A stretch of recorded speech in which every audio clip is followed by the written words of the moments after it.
Hello, everyone, again. This is Gavin with LibertyConservatives.com. I am pleased to be joined today by Mr. Carl DeMaio. Mr. DeMaio is a Republican running for Congress from California's 52nd District. In addition, Mr. DeMaio is a former member of the San Diego City Council and ran for mayor of San Diego back in 2012. We here at LibertyConservatives.com fully support Mr. DeMaio and his congressional bid and are happy to officially endorse him today. So, Mr. DeMaio, thank you so much for joining us. Thanks for having me on. Let's just start very quickly with the first question. What did you learn in your race for mayor of San Diego that makes you a stronger candidate this time around? Well, I learned that turnout has a big impact on elections.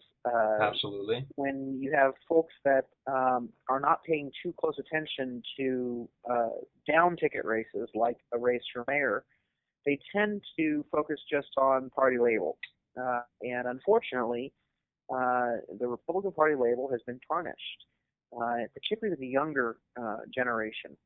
And part of what I'm trying to do as a new generation Republican is to change the image of the Republican Party to make it more focused on freedom. And freedom not only in the financial sense, but also in a personal sense. You know, allow people to live their lives without interference from government, and really understand that the foundation of the founding of our republic with the Bill of Rights and the notion that freedoms are inherently held by individuals, not held by the government. And I think if we can make this philosophical shift in the Republican Party, that we will be able to win that younger generation that is far more libertarian than their parents and grandparents. I'm glad you said a libertarian because that provides a perfect segue to my next question. Basically, do you think Republicans should be taking this more libertarian approach on issues ranging from the NSA to medical marijuana to a whole swath of social issues in order to win in especially Democratic-leaning districts such as the 52nd? Well, I don't think it's in order to win. It's in order to be philosophically consistent. Again, if you are a Republican today, people don't dispute that we should be for lower taxes. In other words, we trust the individual to spend their money better than government. If you're a Republican today, people don't disagree that we should be for less regulations on the market. And so we trust the free market to solve problems. Well, if you're for freedom of the individual when it comes to their money, when you're for freedom of the market to solve problems, why not also be for the freedom of individuals to live their lives the way that they see fit? And so I actually think my perspective and the perspective of libertarians is far more philosophically consistent with the foundational values of the Republican Party. I mean, remember, the Republican Party was born out of a concern over slavery, among other issues. We were the party of freedom. And I think that what we need to do is return to our roots. Well, that's fantastic. I couldn't agree more with you. My next question is regards D.C. itself. The Downsized D.C. Foundation has promoted several initiatives designed specifically to reform Congress, such as the Read the Bills Act and the One Item at a Time Act. Are you familiar with these proposed reforms, and if so, do you support their implementation in Congress? I've got something I think that may be similar. I have not read those specific proposals, but I have something called the Fix Congress First initiative, and that would require that Congress live under the same laws as the rest of us with no special exemptions. We would require that all legislation would be posted 72 hours in advance, along with any amendments that would be considered, so that the public has a right to read and review the bills before a vote. We would also require that bills be single subject, that you can't hide special interest provisions inside of a big bill. It has nothing to do with the overall bill itself. A lot of special interests have been able to cut deals, and this is lacking a transparency and accountability. We would also strip members of Congress of their special perks, such as these pensions that they're getting and health care subsidies. And so my Fix Congress First initiative is wide-ranging in terms of changing the culture of Congress and trying to hold Congress accountable to live under the same laws as the rest of us. I'm a big proponent of open government, so we would apply the Freedom of Information Act requirements to the U.S. Congress, so that they have to give up their records when the public requests. Well, this is a great initiative you're working on. I hope you can make success in that if you are elected to Congress. Staying on Congress, do you see a considerable divide between most of the Congress and the American people as a whole? Absolutely. I mean, that's why you have public opinion of Congress at an all-time low. Only 7 or 8% of the American people view Congress positively, and you'd really have to question the sanity of those 7 to 8% given the record of Congress. And so it's a broken institution, and we need to see major reforms to the way it conducts its business. Now, bringing it back to San Diego, you worked closely with the Reason Foundation to champion pension reform. How do you plan to fix our Social Security crisis at the national level if elected to Congress? Well, first and foremost, I come in with a credibility that most of the members of Congress do not have, because I was actually able to reform an entitlement program, a pension system for San Diego, without impacting existing benefits for retirees. And in fact, we make those benefits secure. We also moved the system to a more sustainable and more competitive system for new hires. And we enacted important reforms to make pensions more reasonable for existing employees. And it's become a model for pension reform across the country. So the first thing I want to do is tackle additional pension reform for state and local governments through legislation to allow them to implement some of the same ideas we did in San Diego. Second, on Social Security, I believe that we can certainly improve how the system is managed in terms of the administrative overhead. But in general, we've seen people with a tremendous reluctance to save for their own retirement. And so what I want to do is focus on more of a prosperity agenda so that people have investments and have savings and pay off the mortgage on their loan by the time on their home by the time that they retire, so that we can create a real system for retirement security that goes beyond Social Security. And then, of course, the bigger challenge that we face above and beyond Social Security is the issue of Medicare, and how do we make that system sustainable? I think the best way to do that is certainly not to cut benefits, but rather focus on reducing the cost of the benefits.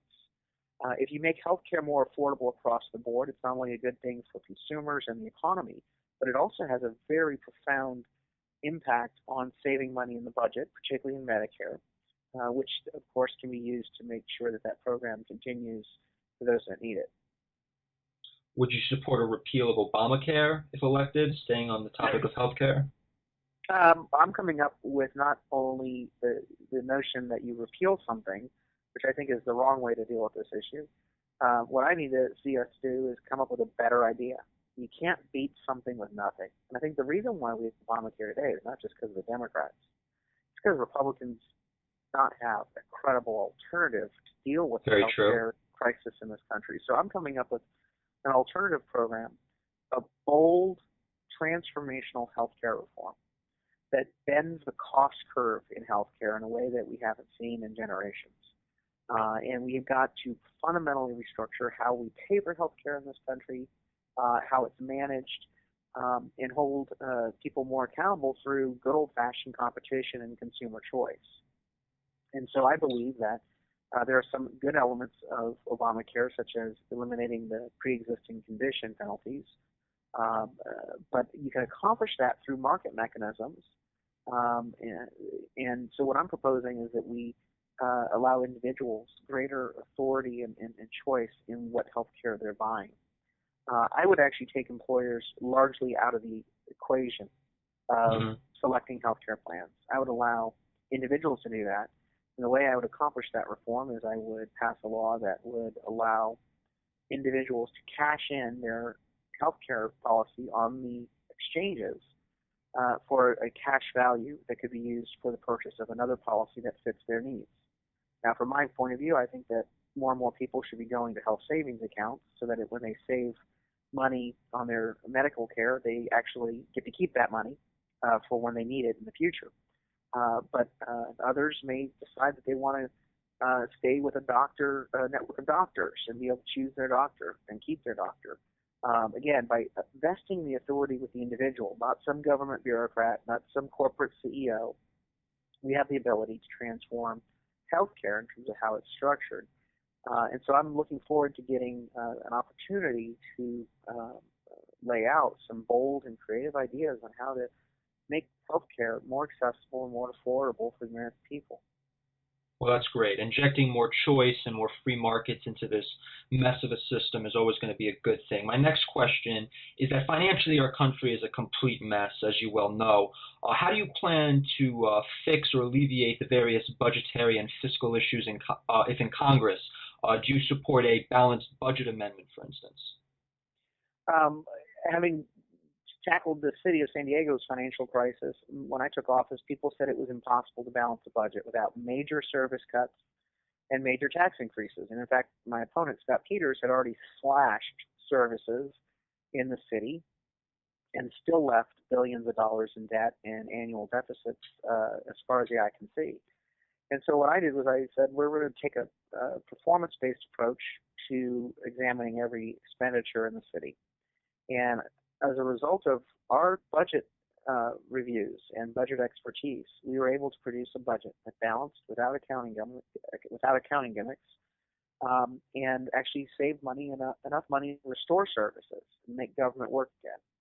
And so you need to be looking at how do we tackle the discretionary side of the budget through performance audits of every government program to save money without sacrificing services.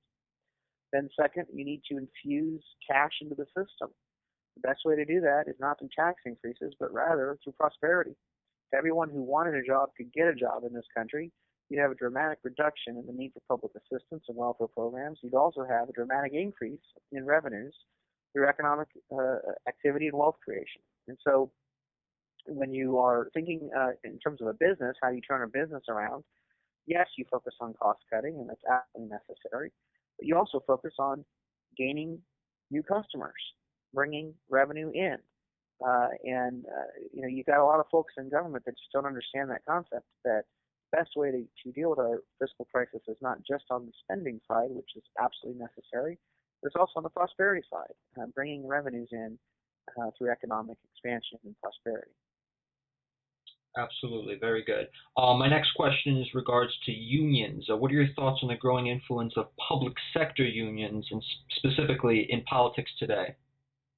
Well, unions have had too much influence. Like any other special interest group, they've spent money to buy politicians, and as a result, dictate policies that are not in the best interests of the people, and taxpayers are left paying the bill. And so I would strongly encourage a change so that we have greater options and choice by employees on whether they want to join a union. And if they don't so would you support right to work laws either at the state or federal level in that regard? I think that you absolutely should pass laws that allow the individual to opt out of being forced into a union. You should definitely protect their right to a secret ballot so that they cannot be intimidated. Instead of having taxpayers pay for union elections, have the unions pay for those elections. When union organizers go into a company and say, well, we want to have an election and unionize this company, the taxpayer ends up footing the bill for the cost of the election. In no other environment does that happen. And so if the union wants to expand, they should pay for the cost of trying to expand their union into other companies. And we should make sure that before any money is spent in politics, by either corporations or corporations or unions, that they get the permission of individuals before spending the political money. We would accomplish this requiring corporations to submit annual budgets to the shareholders for approval for any sort of political giving. And if an individual wants to opt out, they may and receive a slightly enhanced dividend. Same should be true for individual unions. The members of a union should be able to decide whether monies would go to certain candidates, and if they don't want their money to go to that candidate, they can opt out. And of course, they would be able to take that pay home because it will not be debited from their paycheck. And so these are reforms that vest the authority with the individual. I want to give as many roles and responsibilities and options for individuals to curb the special influence money that we are seeing in politics today. These are all great reforms that, both sides of the aisle should easily get behind. But, of course, partisan politics doesn't always work that way. My next question, if you are elected to Congress, will you join the House Liberty Caucus alongside congressmen such as Justin Amash, Tom McClintock, and Thomas Massey? This is a question from our viewers and members. I've got to look at what each of these caucuses do and whether or not they're getting things done. And that's my biggest concern about any of these caucuses. I do know that I have one caucus that I want to found, and that's the No Perks Caucus. And that membership would be based on two criteria. Number one, that you voluntarily give up and deny yourself the special health care subsidies as well as the congressional pension. You got to lead by example. And then the second requirement is that they would commit to helping pass institutional reforms of the Congress. So the No Perks Caucus, I think, is something that voluntarily Democrats and Republicans should join and give up the perks once they're elected into office. It's a good test of whether people will lead by example. Another great idea, yes. Now, can you please update our viewers on the current status of your campaign and the political environment of your district? Are you optimistic for your chances, and how do you expect the turnout to be? As you mentioned, turnout was very important earlier in the interview. Well, I think that we're doing very well. We're getting a lot of national attention, and I carried this district by 16 points when I ran for mayor in 2012 with the Obama surge.